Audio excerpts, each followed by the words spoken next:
पादेनोदितं पुरा सर्वरक्षाकरं पुण्यं सर्वोपद्रवनाशनं स्वाहा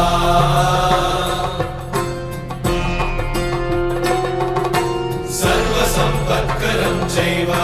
स्वर्गमोक्षप्रदायकं ध्यात्वा नृसिंहं देवेशं हेमसिंहासनस्थितं स्वाहा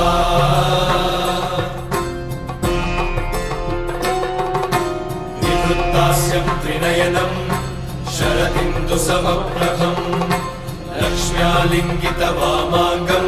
विभूतिविरूपाश्रितं स्वाहा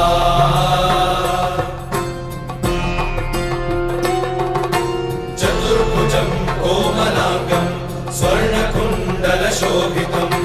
श्रिया सुशोभितोरस्कं रत्नकेयूरमुद्रितं स्वाहा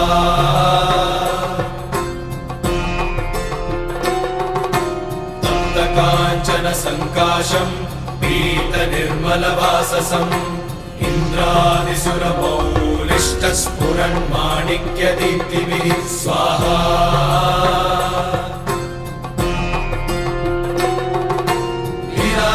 विराजितपदद्वन्द्वं शङ्खचक्रादिहेतिभिः गरुत्मता च विनयात् स्तूयमानं मुदान्वितं स्वाहा